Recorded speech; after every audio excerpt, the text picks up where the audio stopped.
그렇습니다. 예.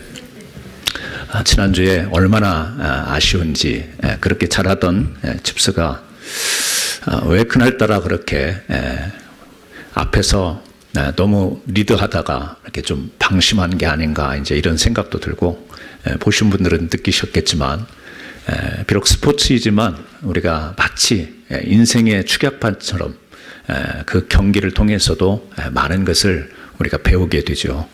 그래서 몇몇 분들과 좀 이야기를 나눴습니다만 정말 아쉬웠다. 그러듯이 우리 삶도 하나님께서 주신 시간들이 있는데 이 시간 안에서 우리의 인생이 뒤바뀌기도 하고 역전하기도 하고 뭐 그렇게 살아가잖아요. 오늘도 하나님께서 주일 허락하셔서 예배를 드리는데, 예배를 드리는 가운데 하나님이 허락한 시간은 정해져 있고, 그 정해진 시간 안에 우리가 살아갈 때 때로는 낭비하지 않고 방황하지 않으며 정말 하나님의 뜻대로 알차게 살아가는 것, 이것이 또 하나님이 기뻐하시는 삶이 아닌가, 그렇게 생각합니다. 저는 여러분들이 하루하루 주어진 그 시간들을 믿음 안에서 최선을 다해 살기를 바라시고, 후회가 아니라 뭐 아쉬움은 늘 있겠지만 그럼에도 불구하고 나는 주님의 이름으로 이렇게 살아가노라 늘 고백하실 수 있는 저와 여러분 되기를 바랍니다. 또 이렇게 오늘 주일날 저와 여러분이 함께 모여서 예배할 수 있는 것이 참 감사합니다. 많은 사람들이 있지만 캔사스 한인장로교회에서 참 여러분을 만난 것이 저에게는 복이고 참 감사한 일이에요. 여러분도 저를 목사로 만난 것이 뭐 감사까지는 아니어도 괜찮으면 고개 끄덕끄덕 한번 하시고, 아니면 절레절레 하시고요. 저기 뒤에 하시려고 하는 분이 계신데 참 감사해요. 오늘 또 주 안에서 주신 말씀을 통해 함께 은혜 나누기를 원합니다. 오늘 본문 말씀을 통해서 세례를 받고 죄사함을 받으라, 이런 제목으로 말씀을 나누겠습니다.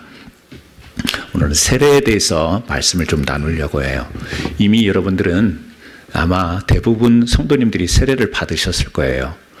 그리고 또 세례가 무엇인지 이미 또 세례 받기 전에 우리가 교육을 통해서 잘 알고 있지만, 오늘 사도행전을 통하여 이제 성령이 임하고 복음을 땅끝까지 증거하는 이 사도행전의 현장에서 이 세례는 어떤 의미였는가, 이것을 한번 살펴보고, 또 그 세례의 의미가 지금 살아가는 우리들에게 또 어떤 의미를 던져주는가, 이것을 한번 같이 묵상해보는 시간이 되기를 바랍니다.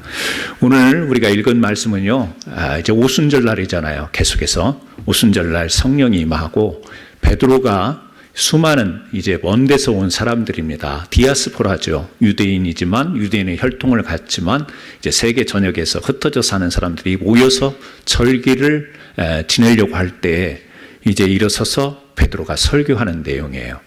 긴 내용으로 설교를 하고 있지만 그 중에 핵심적인 설교의 핵심은 뭐냐면 바로 2장 38절 말씀입니다.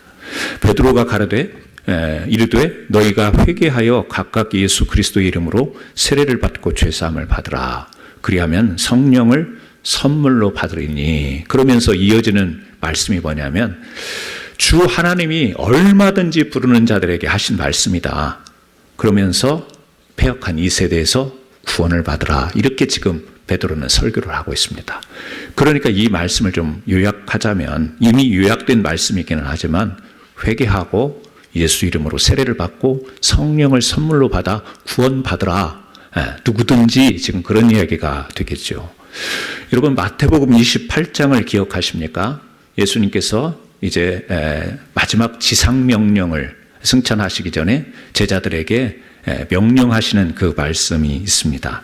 오늘 여러분들에게 프린트물을 나눠드렸는데 성경 구절이 많은데 잘 보시면서 좀 따라오시면 좋겠습니다. 예수님께서 지상 명령으로 주셨던 마태복음 28장 19절부터 20절에 보게 되면 잘 아시는 말씀이죠. 그러므로 너희는 가서 모든 민족을 제자로 삼아 아버지와 아들과 성령의 이름으로 세례를 베풀고 내가 너희에게 분부한 모든 것을 가르쳐 지키게 하라. 볼지어다 내가 세상 끝날까지 너희와 항상 함께 있으리라. 우리가 흔히 지상 명령이라고 해요. 그런데 여기 보게 되면 지금 당부를 하고 있죠. 하나는 아버지와 아들과 성령의 이름으로 세례를 베풀라라는 거예요. 어디에서? 복음을 증거하는 곳에서. 그리고 또 하나는 내가 분부한 모든 것을 가르쳐 지키게 하라. 이 두 가지. 이게 이제 지상명령이죠. 그래서 제자들이 지금 성령을 기다렸다가 오순절 날 이제 때가 되매 베드로가 일어나서 지금 설교를 하는데 지금 무슨 이야기를 합니까? 아버지와 아들과 성령의 이름으로 세례를 베풀라고 한 말씀 그대로 너희가 회개하고 예수 이름으로 세례를 받으라. 지금 세례를 그대로 전하고 있습니다. 그런데 여기 보게 되면 예수님께서는 아버지와 아들과 성령의 이름으로 세례를 주라 그랬는데 지금 베드로가 세례를 어떻게 말하냐면 예수 그리스도의 이름으로라고 이렇게 표현을 합니다. 이 사도행전 2장뿐만 아니라 사도행전 10장, 사도행전 19장 그리고 여러 군데에서 예수 이름으로 세례를 베푸는 것을 보게 됩니다. 사도들이 복음을 전하러 가잖아요. 복음을 전하고 이제 예수님을 증거하고 그 현장에서 세례를 베푸는데 다 예수 이름으로 세례를 베풀어요. 그리고 그곳에 또 성령이 임하여서 방언도 말하고 예언도 말하고 그런 일들이 계속해서 병행해서 사도행전에 보면 일어나고 있잖아요. 자, 성부와 성자와 성령 우리가 말하는 아버지, 아들, 성령의 이름으로 세례를 베풀라 그랬는데 제자들은 가서 다 예수 이름으로 세례를 줍니다. 자, 여러분 참고로 이 아버지의 이름, 아들의 이름, 성령의 이름을 우리가 이제 이름의 정의가 아니라 지금 여기에서는 의미적으로 우리가 이해를 해야 되는데 무슨 이야기냐면 예수님은 지금 삼위일체 하나님, 아버지, 아들, 성령의 총체적인 그 하나님의 뜻을 예수 그리스도를 통하여 의를 이루는 세례를 베풀라 지금 그런 의미죠. 그래서 너희가 가서 내 이름으로 세례를 주라 지금 그런 의미입니다. 그래서 요한복음 5장 43절에 보게 되면 나는 내 아버지 이름으로 왔음에 너희가 영접지 아니하나 이런 구절이 있어요. 예수님께서 사람들에게 유대인들에게 나는 아버지의 이름으로 왔다. 아버지의 이름으로 왔다. 하나님 아버지의 이름으로 왔다. 요한복음 17장 11절에는 거룩하신 아버지여 내게 주신 아버지의 이름으로 그들을 보존하사. 우리가 아버지 하나님 아버지의 이름은 야훼 여호와잖아요. 물론 그 이름들에 이어지게 되면 예수와 같은 의미입니다만 여기서는 여호와냐 예수냐 지금 그 이야기가 아니죠. 하나님과 예수인 나는 하나이니라 삼위일체 하나님의 의미를 전하는 겁니다. 마태복음 1장 21절에 보면 아들을 낳으리니 이름을 예수라 하라. 이것은 굳이 설명을 하지 않아도 되겠죠. 또 요한복음 14장 26절에 보면 보혜사 곧 아버지께서 내 이름으로 보내실 성령을 보내시는데 어떻게 해요? 보혜사 곧 아버지께서 내 이름으로 지금 예수님이 하시는 말씀이잖아요. 그러니까 성령도 자기의 이름 이렇게 예수님의 표현을 하시는 거예요. 그러니까 이름이라고 하는 그것을 말하려고 하는 게 아니라 아버지와 아들과 성령 삼위일체 되신 하나님이 예수 그리스도를 통하여 죄 가운데 있는 우리를 의로 이끄시고 인도하시고 구원하시겠다라고 하는 것, 예수 그리스도를 통해서 우리를 구원하시겠다라고 하는 그런 의미. 구원받기 위해서는 죄의 문제가 해결이 돼야 되죠. 죄를 사함받아야 되는 것이죠. 그래서 그 죄 사함 받는 데 있어서 회개와 더불어 세례를 받는데 예수 그리스도를 통하여 예수님의 이름으로 그렇게 세례를 베푼다라고 하는 것으로 우리가 이해를 하면 되겠습니다. 성경에 보면 예수님의 이름은 이 세상의 모든 통치와 권세와 능력을 가진 이름이다. 이렇게 소개가 되어져 있습니다. 예수라고 하는 이름은 모든 자들이 모든 이 땅의 모든 자들이 무릎 꿇게 하는 이 무릎을 꿇게 하시고 예수의 이름 앞에 무릎을 꿇게 하시고 이런 표현이 나와 있고요. 여러분이 잘 아는 것처럼 또 무엇을 하든지 말에나 이래나 다 주 예수 이름으로 하고 그를 힘입어 하나님 아버지께 감사하라.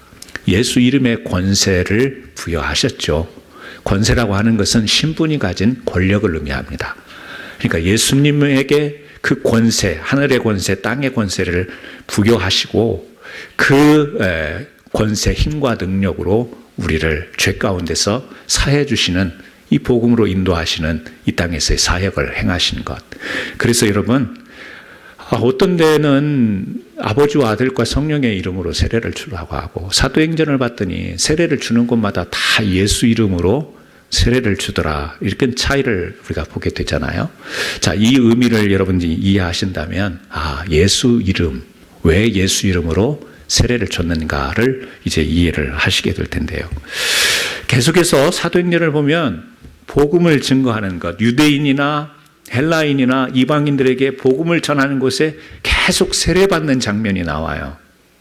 그러니까 세례는 우리는 지금 이 시대에 우리 기독교에서 세례라고 하는 것은 주님을 영접한 자들이 이제 공적으로 교회의 멤버가 되었다라는 것을 성도들 앞에 이제 나타내고 교회의 멤버로서 뭐 이런 의미로 우리가 세례를 많이 생각하는데, 그것은 교회의 제독 가운데의 세례의 의미를 생각하는 것이고, 성경에 나와 있는 이 세례의 의미는 우리의 죄를 회개하고 우리가 죄 사함 받는데 예수님의 죽으심과 그 부활하심을 통하여 우리가 이렇게 죄 사함 받는 그 과정 속에서 세례의 의식을 통하여 법적으로 우리의 죄가 사해짐을 선포하는 것이 바로 세례인 것이죠. 그래서 이제 가는 곳마다 예수님을 증거했을 거 아니에요. 죄를 회개해라. 하나님을 믿지 않던 그런 삶에서 하나님을 믿는 세계로 턴해라. 돌아서라. 이게 이제 회개고, 그러는 가운데 세례를 베풀고, 또 세례를 베푸는 현장 가운데 성령이 임재하는 이런 역사가 유대인과 예루살렘과 유다와 사마리아와 땅끝까지 이르러서 계속 확산되어지는 그 모습을 사도행전은 담고 있죠. 그런데 우리가 사도행전 19장을 읽다 보면 조금 의아한 장면이 하나가 나옵니다. 이 사도행전 19장 1절부터 5절에 보게 되면, 이제 바울이 에베소 지역에 가서 거기에서 이제 복음을 전하는데요. 있는 그대로 읽어 드릴게요. 아볼로가 고린도에 있을 때 바울이 윗지방으로 다녀 에베소에 와서 어떤 제자들을 만나 이르되, 너희가 믿을 때 성령을 받았느냐? 이르되 아니라 우리는 성령의 계심도 듣지 못하였노라. 바울이 이르되 그러면 너희가 무슨 세례를 받았느냐? 대답하되 요한의 세례니라. 바울이 이르되 요한이 회개의 세례를 베풀며 백성에게 말하되 내 뒤에 오시는 이를 믿으라 하였으니 이는 곧 예수라 하거늘 그들이 듣고 주 예수 이름으로 세례를 받으니. 여기 이제 바울이요, 에베소 지역을 갔다가 거기에서 이제 하나님을 믿는 사람들, 믿겠다고 하는 사람들을 만난 거예요.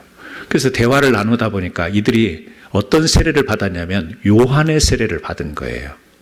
이 요한의 세례를 받았는데 바울은 뒤에 보시는 것처럼 다시 예수의 이름으로 이들에게 세례를 베풉니다. 그러니까 세례를 다시 받은 거예요. 요한의 세례를 받았던 자들이 지금 예수 이름으로 세례를 다시 받은 장면입니다. 여러분, 세례 요한은요, 잘 아시는 것처럼 예수님을 예비하기 위하여 6개월 전에 먼저 태어나서 주님의 길을 예비한 자라고 그렇게 성경은 소개를 합니다. 회개하라, 천국이 가까웠느니라. 그러면서 많은 사람들에게 세례를 베풀었어요.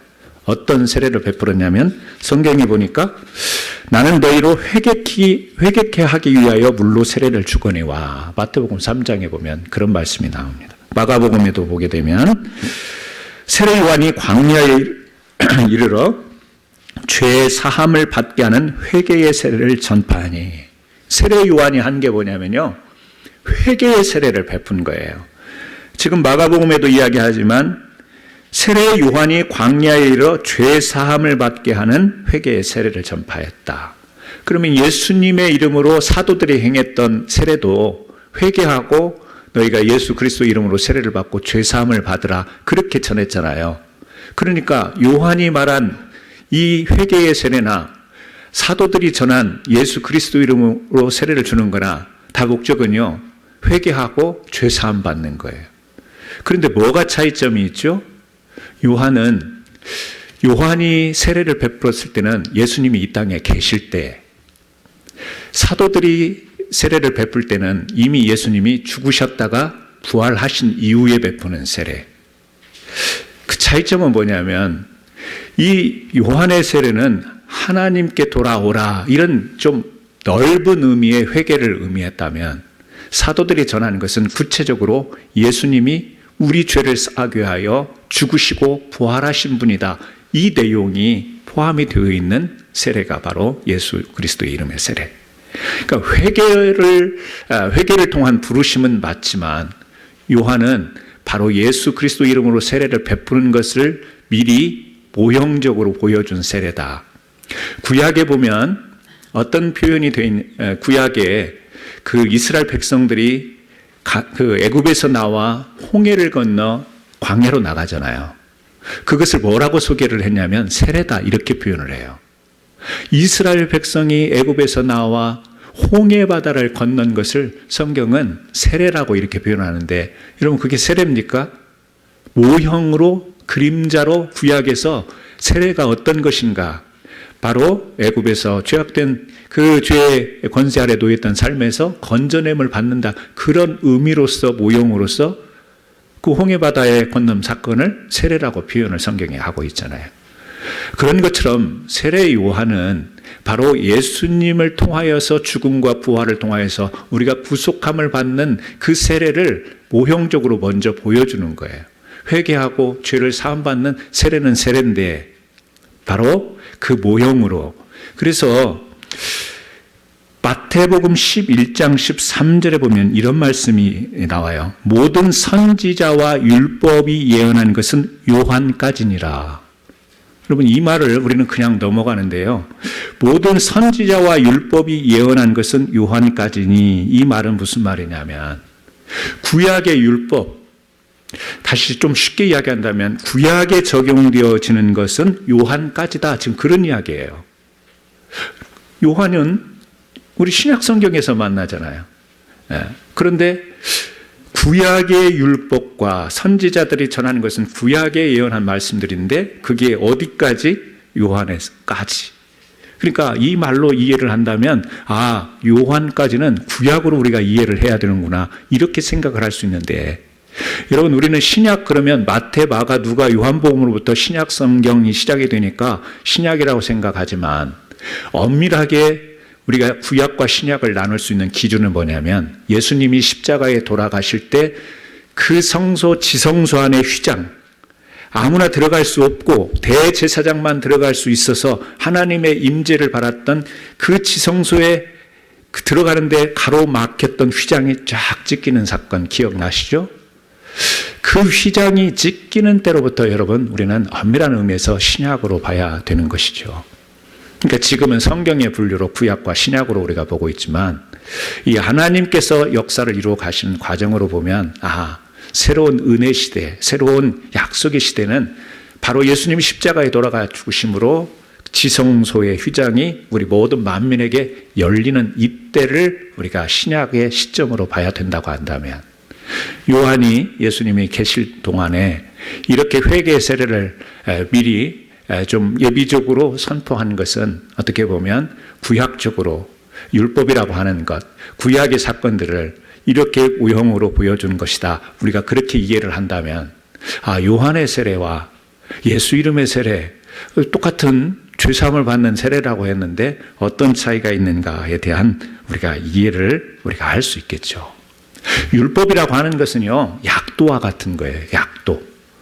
그러니까 예루살렘 성전을 찾아가려면 가이사라 빌립보나 가이사라 쪽에서 예루살렘 성전을 찾아가려면 이런 길을 통해서 찾아가야 된다. 지금은 GPS가 있어서 너무 우리가 쉽게 찾아가지만 여러분 몇 년 전만 생각하더라도 어디를 갈 때 약도를 그려줬어요. 미국보다 한국에서 이렇게 그림을 그리고 큰 건물이 있으면 오른쪽으로 들어가서 골목길이 나오면 무슨 상회가 나오면 막 이러면서 약도를 그려서 찾아가는 거라. 율법이라고 하는 것은 바로 하나님께 나아가는 길을 그려준 약도와 같은 거예요. 그래서 약도를 딱 줬는데 그 약도를 받았는데 못 찾아가요. 왜 못 찾아가느냐? 앞을 볼 수가 없는 맹인일 경우 못 찾아가는 거예요. 아무리 자세하게 디테일하게 그림을 잘 그려서 약도를 그려줘도 앞을 보지 못한 하면 그 약도, 자세한 약도가 의미가 없는 거예요.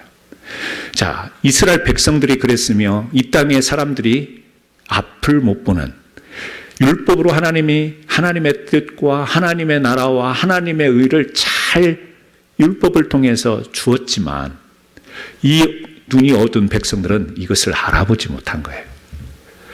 그러면 어떻게 해야 되죠? 볼 수 있게 해야 되는 거죠. 뭐 지금으로 말하면 수술을 하든지 앞을 볼 수 있게 하는 것. 그것이 뭐죠? 예수 그리스도. 예수 그리스도를 통하여 우리는 눈이 뜨여지니까 그 약도가 보이는 거예요. 이제 잘 찾아갈 수 있어요. 자세하게 그려진 약도가 얼마나 친절하게 잘 그려졌는지를 알고 정확하게 그곳에 도착할 수 있게끔 안내됐다라는 것을 보게 되는 거예요. 그러니까 예수 그리스도로 말미암아 우리가 영적인 눈이 뜨이니까 전에는 구약의 성경이 안 보여요. 하나님이 십계명과 수많은 계명과 율법과 이런 것을 통해서 우리에게 주셨지만 볼 수가 없었어요. 그런데 예수 그리스도를 통하여 영적인 눈이 뜨이니까 이 약도가, 이 율법이 다 보이는 거예요. 그러니까요, 영적으로 정말 우리가 죄사함 받고 영적으로 새로워진 사람들은 구약은 다 폐기된 옛날 사람들이, 이스라엘 백성들이 지키던 말씀이야, 이게 아닌 거예요. 영적으로 눈이 뜬 사람은 이 구약 성경, 이스라엘 백성들이 율법으로 여겼던 모세오경 이런 것들이요 눈에 확 들어오는 거예요. 그것이 눈에 들어오면서 하나님의 뜻이 이거였구나. 하나님이 지금 우리로 하여금 어디로 가라고 말씀하시는구나. 이게 율법을 통하여, 이게 구약 성경을 통하여 약도처럼 확 다가올 수 있는 거예요. 그러므로 여러분, 우리가 오해하면 안 되는 것이 뭐냐면, 구약의 율법은 이스라엘 백성들 그 당시에 그 문화에, 물론 그런 것도 있어요. 시대와 그 종족과 그 민족에 따른 어떤 문화적인 제한된 것도 있지만 전체적인 의미로 보면 오늘날 우리가 봐야 될 것들이에요. 그걸 봐야 하나님의 세계로, 하나님 나라로, 하나님의 의로 들어갈 수 있는 거예요. 예수 그리스도로 말미암아 우리가 이 영적인 눈이 뜨였다는 것이 얼마나 감사한지 몰라요. 그래서 그걸 바라봐야 되는데 눈을 뜨고 나니까 우리가 하고 있는 짓이 뭔지 아세요? 네 눈이 크니 작니? 너는 눈을 얼마나 크게 뜨니 작니? 이것만 보고 앉아있잖아요. 보라고, 말씀을 보라고, 말씀으로 들어가라고, 하나님의 뜻을 보라고 했는데 눈을 뜨고도 못 본다면 이게 얼마나 심각한 거예요. 예수 그리스도는 바로 이와 같이 율법으로 이미 다 우리에게 그림자로, 모형으로 보여주셨던 것을 예수님은 실체로 오셔서 우리가 이제는 막연하게 의미만 따지는 게 아니라 실제 그렇게 삶을 살 수 있도록 인도하신 분이 바로 예수 그리스도. 그래서 신약 성경은 계속해서 뭐라고 나와요? 예수님과 연합해라, 연합해라, 이런 단어를 많이 보게 돼요. 예수 그리스도와 연합. 그래서요, 세례도 예수 그리스도와 연합이라는 말을 많이 쓰는 것을 볼 수가 있어요. 왜? 예수 그리스도를 우리가 만나야, 예수 그리스도 안으로 들어가야 하나님이 의도하신 진정한 의를 누릴 수 있기 때문에 그래요.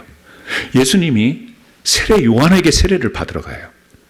예수님은 죄가 있으신 분이 아니에요. 죄사함 받을 필요가 없는 분인데 예수님이 세례 요한에게 세례를 받으러 가니까 세례 요한이 깜짝 놀래가지고, 어떻게 당신이 나한테 세례를 받으러 왔느냐? 내가 당신에게 세례를 받으면 모를까? 어떻게 당신이 내게로 세례를 받으러 왔느냐? 그랬더니 예수님이 대답하시는 말씀이 뭐예요?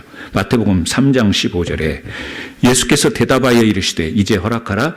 우리가 이와 같이 하여 모든 의를 이루는 것이 합당하니라. 우리는 예수님께서 세례 요한에게 세례를 받은 것은 우리에게 본을 보이기 위해서다, 이렇게 배우죠. 그렇게 우리가 배우는데 이 말씀으로 한번 보세요.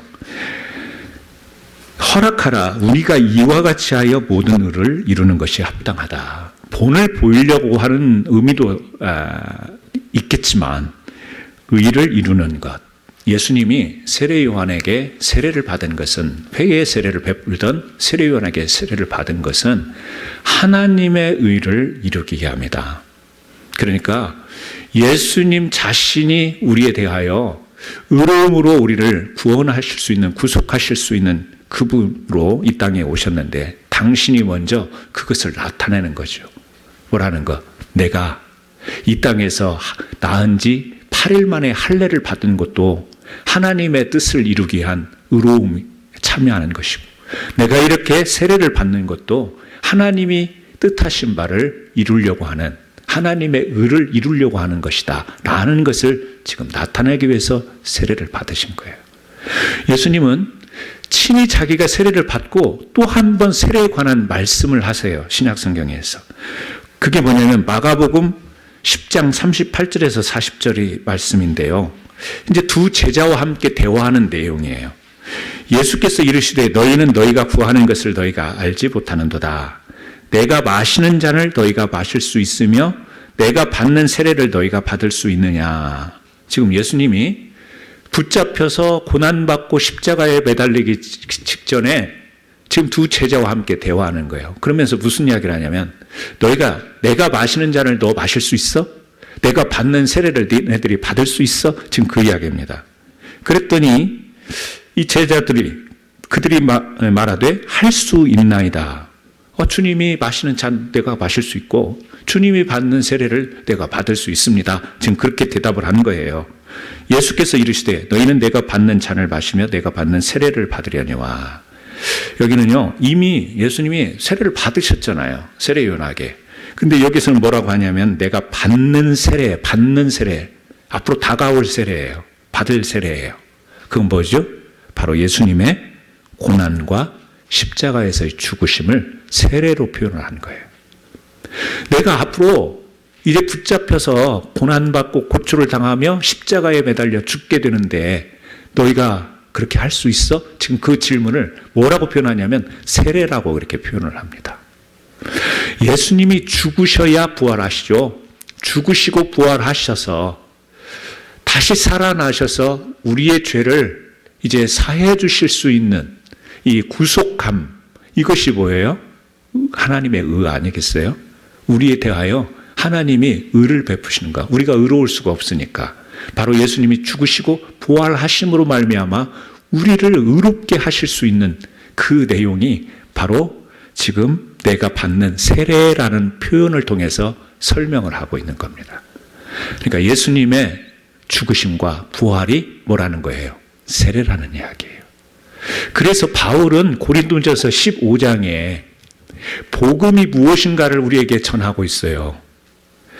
그 고린도 교회를 향해서 내가 너희에게 전한 말을 확실히 믿으면 구원을 받을 것이다. 너희가 이미 알고 있지 않냐. 그러면서 그 복음이 무엇인가를 설명하는데 예수님이 죽으시고 장사 지내시고 부활하신 것이 복음이다. 이렇게 바울은 소개를 하고 있어요.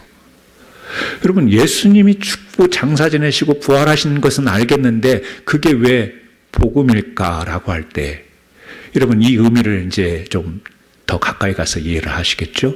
예수님이 죽으시고 부활하신 이것으로 말미암아 우리를 구속하시기에, 그래서 베드로는 뭐라고 해요? 너희가 회개하고 세례받고 성령을 선물로 받으라. 바울은 고린도전서에서 예수님이 죽으시고 장사 지내시고 부활하신 것. 바울이 말한 예수님이 죽으심은 바로 회개, 우리의 회개를 말하는 것이고, 바울이 말한 예수님이 죽고 장사 지내잖아요. 장사 지내는, 묻는 거잖아요. 죽은 시체를 묻는 거잖아요. 장사 지내면 바로 베드로는 뭐라고 이야기하죠? 세례를 받는 것을 말하고, 예수님이 부활하신 것은 우리가 성령으로 거듭나는 것. 그러니까 지금 베드로가 설교하는 회개, 세례, 성령과 바울이 고린도전서 15장에서 말하는 예수님의 죽음, 장사, 부활이 어떻게 돼요? 연합되어지는 의미를 가지고 있기에 바로 지금 베드로는 복음을 전할 때 이것을 전하는 것이며, 또 바울도 마찬가지며 빌립도 마찬가지며 사도행전에서 복음을 전하는 자들은 다 계속해서 회개를 외치고 세례를 주었으며 성령에 임하시는 이와 같은 구원의 역사를 우리들에게 지금 전하고 있는 것이죠. 그래서 예수님께서 말하신 이 세례, 예수님께서 받으신 세례 속에서도 하나님의 의가 드러나 있는데 그는 예수님의 죽음, 부활을 통해서 우리의 죄가 사해진다라고 하는 것이죠.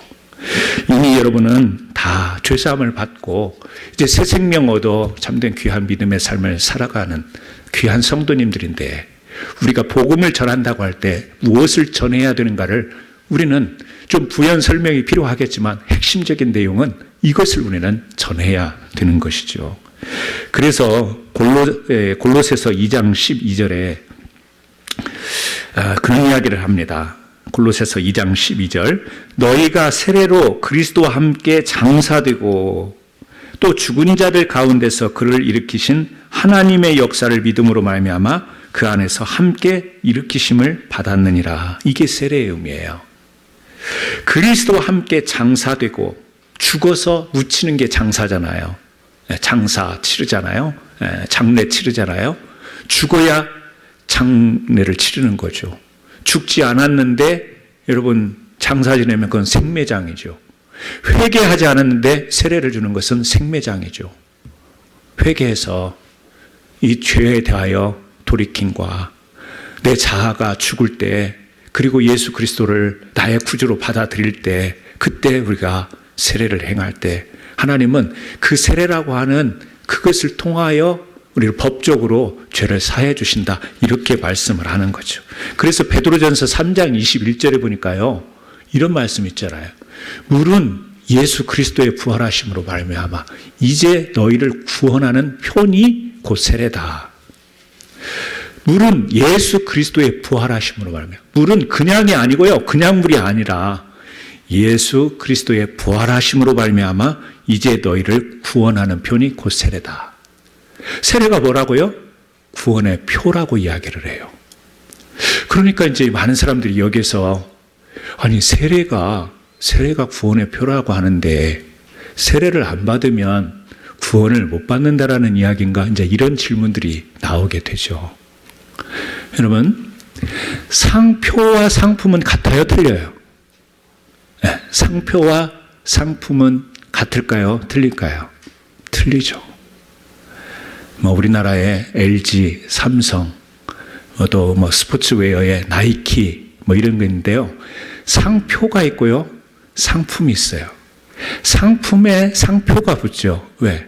그 품질 보증을 뭘로 해요? 그 상표로 품질 보증을 하는 거예요. 그 가치를 증명하는 게 상표죠. 물론 우리 옛날에 없던 시절에는 나이키를 하얀 운동화에다 이렇게 그려서 신고도 다니기는 했어요. 학교 다닐 때. 막 너무 부러우니까, 신고 싶으니까 막 프로스펙트인데 프로스펙스를 신고 와가지고 이렇게 고치고 그런 것도 있어요. 가짜 상표. 상표라고 하는 것과 상품은 달라요. 자, 구원의 표라고 할 때 세례 그 자체가 우리에게 구원을 주는 것은 아니죠. 표죠, 표. 상표와 같은 역할. 그러나 그 세례의 의미로 들어가 보면 예수님의 죽음과 부활을 통하여 우리가 그 신앙 고백과 받아들임과 인정함을 통하여 우리가 실제로 하나님 앞에 죄사함 받고 의롭게 여김을 받는 것, 이것이 구원 아니겠어요? 그러니까 세례를 이런 중요한 의미를 담고 성경은 설명을 하고 있는데, 굳이 그럼에도 불구하고 세례를 안 받으며 세례를 받아야 구원을 받습니까? 라고 질문하는 의도는 또 뭐야, 그거는 또. 굳이 그렇게까지 또 따질 일은 뭐냐고요. 이해는 돼요. 왜? 세례라고 하는 행위만을 생각하면 그 물속에 한번 들어갔다 나오거나 아니면 물을 뿌리거나 해서 받는 그 세례가 우리가 그걸 해야 구원을 받느냐고 하는 것은 이 의미보다는 그 행위를 해야 구원을 받느냐, 지금 그런 의도로 아마 묻는 것이겠죠. 그런 어떤 행위적인 것의 기준을 갖고 질문을 하겠죠. 구약에 보면 지금 세례 요한이 세례를 베풀었습니다. 어떻게 보면 구약적 개념인데 그 이전에 보면 정결례라는 게 있었죠. 정결례는 부정과 관련된 겁니다.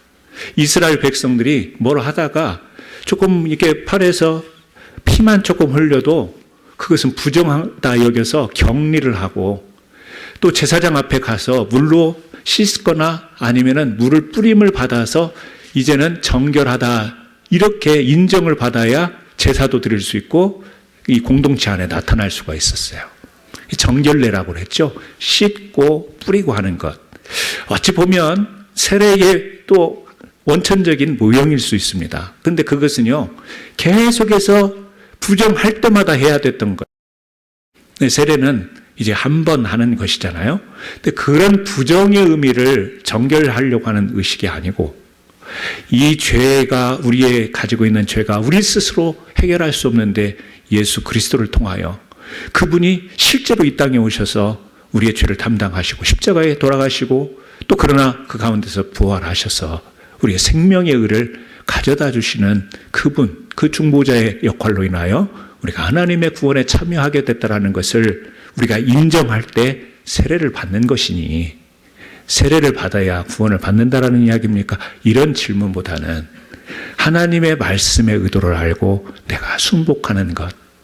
여러분, 우리 스스로 죄상을 받을 수 없는데 우리의 죄를 사해 주시겠다 하니 이게 얼마나 우리에게는 큰 은혜이며 복이 되겠습니까? 그래서 세례라고 하는 것은 구원하는 표라고 설명하는 것뿐만 아니라 그 베드로전서 3장 21절의 뒷구절을 읽어봐야 되는데요. 뭐라고 나오냐면 육체의 더러운 것을 제하여 버림이 아니요 오직 선한 양심이 하나님을 향하여 찾아가는 것이라. 세례 받고 난 뒤에 여러분 한번 여러분이 스스로 자신에게 대답을 해보십시오. 세례 받고 난 뒤에 나는 죄사함 받았기 때문에 더 이상 죄를 짓지 않았습니다. 죄 짓지 않고 지금까지 살아왔습니다. 그런 분 계신가요? 없으시죠? 우리는 세례를 받고 나서도 여전히 마음속으로도 생각으로도 죄를 범하고 행동으로도 죄를 또 지어요. 그러니까 구원하는 표 세례를 앞에서 탁 이야기를 했는데 바로 뒤 이어지는 말이 뭐냐면, 이 세례라고 하는 것은 육체의 더러운 것을 완전히 제해버리는 것이 아니다, 그런 이야기예요. 우리가 그렇게 없어졌다고 해서 없어지는 것이 아니라는 거예요. 그렇다면 이 세례는 무엇이냐? 선한 양심이 하나님을 향하여 찾아가는 것이다, 이렇게 소개를 합니다. 그러니까 죄가 사해지는 법적인 효력은 있으나, 그러나 우리가 죄를 더 이상 안 짓는 것이 아니라 세례 받고 나니까 뭐 이렇게 물로 지금 받는 세례를 받거나 물속에 들어오는 세례를 받고 나오는 순간 나는 이제 죄와 상관없는 삶을 사는 게 아니라 여전히 우리는 죄 가운데 있지만, 그 세례는 우리로 하여금 선한 양심이 우리가 하나님을 향하여 찾아가는 것이다. 우리의 선한 양심은 우리 스스로 안 되죠? 하나님이 우리를 죄사함을 여겨주셨기 때문에 이제 우리의 양심이 하나님의 인도함을, 성령의 인도함을 받아 선한 양심으로 하나님을 향하여 찾아가는 것이다. 하나님을 향하여 찾아 나가는 것을 우리는 예수님에서 말씀하신 의라고 이야기하고, 또 우리의 삶에 새 생명으로 거듭난 자들의 의로 나가는 삶을 의미하는 것이기에, 여러분, 세례를 받음을 통하여서 우리가 로마서 6장 4절은 이 세례의 목적이 무엇인가를 분명하게 다시 한번 이야기를 해줘요. 로마서 6장 4절인데 혹시 여러분 제일 프린트물 마지막에 보면 로마서 6장 4절이 나올 거예요. 그죠? 한 번도 읽지는 않았지만 로마서 여러분들이 가지고 있는 뒷페이지 세례의 목적 로마서 6장 4절부터 11절에 4절만 우리 같이 한번 읽어보겠습니다. 시작. 그러므로 우리가 그의 죽으심과 합하여 세례를 받음으로 그와 함께 장사되었나니 이는 아버지의 영광으로 말미암아 그리스도를 죽은 자 가운데서 살리심과 같이 우리로 또한 새 생명 가운데서 행하게 하려 하심이라. 새 생명 가운데서 행하게 하려 하십니다. 여러분, 우리가 세례를 받고 나면 나는 이제 진짜 그리스도인이 됐어요. 나는 교회 멤버가 됐어요. 이렇게 이야기할 수 있겠죠. 그러나 세례를 받고 나면 우리가 어떤 이야기를 해야 되냐면요. 나는 이제 새 생명 가운데에 거했다, 이게 아니고요. 새 생명 가운데서 행하게 하려 하심이라. 새 생명 가운데서 새 생명으로 살아가야 되는 거예요. 새 생명으로. 그래서 뒤에 로마서 6장 이 전체적인 맥락에서 7절에 보면 뭐죠? 의롭다 하심을 얻었음이니라. 세례를 통하여서. 또 11절에 보면 뒷부분에 그리스도 예수 안에서 하나님에 대하여는 산자로 여길지라. 하나님 예수 그리스도를 통하여 하나님 안에서 새 생명 가운데 의롭게 되었으니 이제는 새 생명 가운데서 행하게 하려 하십니다. 하나님이 세례를 주신 목적은요, 너 이제 자격 얻었어 이게 아니고 새 생명, 예수와 연합된 자로 어떻게 행하면서 살아갈까. 그래서 이 어떻게 행하며 살아가야 될까는 다음 주 이 시간에 우리가 또 말씀을 이어가도록 하고, 말씀을 오늘 정리를 하면 여러분, 세례의 의미, 세례라고 하는 것은 복음 가운데 핵심적인 내용인데 우리의 죄를 사해 주시는 하나님의 특별한 방편입니다. 그래서 우리가 회개, 그러면 하나님께로 돌아서는 것이 회개이고, 이제 돌아서서 하나님의 말씀 따라 순종하면서 살겠다라고 할 때 우리가 죄를 해결해야 되는데, 방향은 돌렸지만, 하나님께 돌렸지만 이제 하나님의 사람으로 이제 살아가려고 한다면 예수 그리스도와 연합된 장사, 세례를 받고 새 생명으로 거듭나는 하나님의 성령에 의해서 우리가 새롭게 거듭나는 삶으로 나가는 것, 그리고 거기에서 그치는 것이 아니라 이제 새 생명을 얻은 자답게 행하며 살아가는 것이 바로 세례의 우리가 전과 세례를 통과함과 세례를 받은 후에 우리의 삶의 모습인 것이죠. 그러므로 여러분, 세례 그러면 부활절에 세례식을 하고 또 특별한 절기 때 세례를 하는 게 아니라 오늘 복음을 전하여 누군가가 자기 죄를 자복하고 누군가가 하나님 없이 살았던 것을 뉘우치며 하나님을 믿기로 정말 고백을 한다면 오늘 이 시간에 바로 세례를 줄 수 있는 것이 세례인 거예요. 그래서 빌립이 이디오피아 내시와 복음을 전하다가 물 있는 곳을 보니까 저기 물 있는데 내가 지금 세례 받고 싶습니다 했더니 어떻게 해요? 바로 데려가서 거기서 세례를 행하죠. 세례에 대한 우리가 장로교회는 이렇게 뿌림의 형식을 통하여, 또 침례교회는 침례를 통하여 세례를 인정하는데, 이 교회 역사 가운데 보면 이 유래들이 있죠. 그러니까 분명히 예수님 당시에는 이 물속에 들어가는 장사의 의미가 맞을 겁니다. 그러나 이렇게 뿌리는 세례는 세례가 아니다라고 하는 주장에 대하여 아무리 뿌림을 받거나 물속에 들어간들 이 성경적인 바른 의미를 붙잡지 못하면 뿌리는 형식, 들어가는 형식이 그게 얼마나 중요하겠는가. 물론 형식도 중요하겠지만요. 그래서 저는 우리 교회 성도님들에게 아예 제가 이제 마무리하면서 전하는데, 물속에서 들어가서 세례를 받고 싶습니다 하면 저는 그렇게 하겠습니다. 나는 몸도 불편하고 교회 전통적으로 이렇게 교회에서 받는 세례를 원합니다 하면 저는 그렇게 세례를 베풀 겁니다. 그러나 반드시 이 성경에 대한 이해를 하지 않으면 세례를 베풀 수가 없죠. 그렇게 연장해서 조금 이야기를 한다면, 여러분, 유아 세례라고 하는 것은 성경적인 세례가 아닙니다. 왜 그러냐면 죄에 대한 인식을 아주 어린 아이들은 가질 수가 없기 때문에 그렇습니다. 죄에 대한 자각, 하나님의 은혜에 대한 것을 인식할 수 있는 나이. 요즘에는요, 유치원 아이들도 이해해요. 초등학교 학생들도 이 성경을 설명하면 다 이해를 해요. 알아듣고요. 그런데 그 이 의미를 모르고 세례를 베푼다라고 하는 것은 좀 성경적으로 볼 때는 어려움이 있기에, 어린 아이들을 우리가 이제 유아 세례의 개념보다는 하나님이 이 땅에 귀한 생명을 주셨기에 이 아이가 하나님 말씀 안에서, 하나님 뜻 안에서 평생을 살아가는 하나님의 자녀로 그렇게 하나님 앞에 의탁합니다. 그래서 우리가 오히려 데디케이션 서비스가 우리가 더 적합한 것이 아닌가. 헌화식 뭐 이런 표현으로요.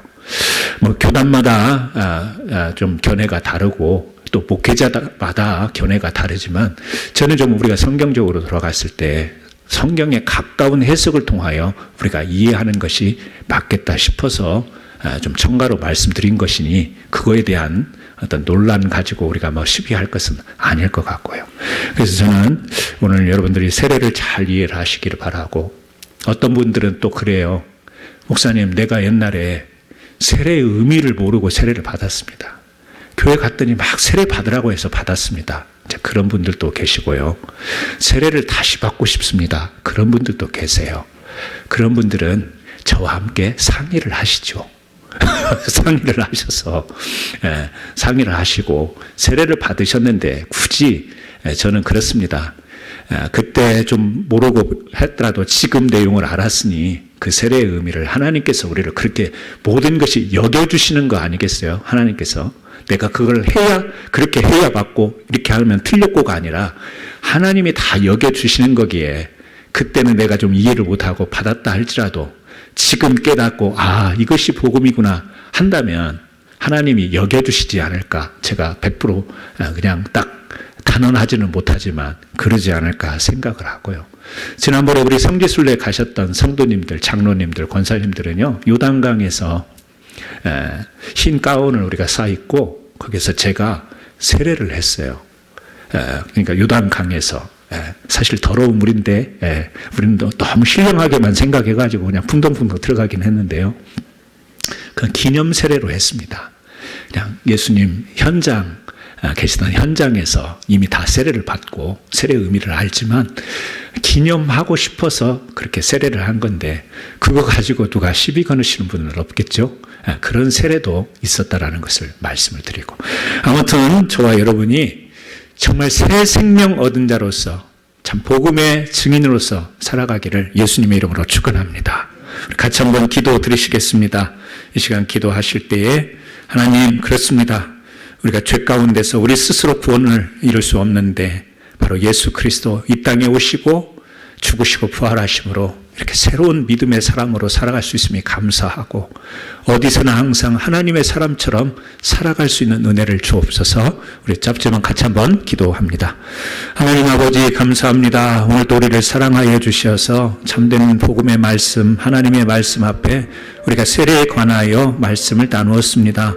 이것은 그리스도인이 되었다라고 하는 단순한 교회의 의식으로 선포가 아니라 바로 우리를 정말 죄 가운데서 우리 영혼을 버리지 아니하시고 우리 오늘 멸망시키지 아니하시며 정말 아끼고 사랑하시며 구원하시겠다라고 하는 하나님의 귀한 방편으로 이 땅에 허락하셔서 바로 우리가 회개하고 세례를 받고 이렇게 성령 안에서 살아감, 이것이 하나님의 의 가운데 거하는 삶이요 하나님이 그토록 원하셨던 삶이기에 이제 우리뿐만 아니라 주의 아직도 예수를 알지 못하고 아직도 믿지 않는 자들을 향해서 이와 같은 귀한 것을, 이 아름다운 것을 증거할 수 있는 삶을 살아가게 하시고 또 실제 우리가 거룩한 이 삶을 구별하여 하나님 새 생명에 합당하게 행하며 살아가는 믿음의 증인들 되게 하여 주옵소서. 예수님의 이름으로 기도합니다. 아멘.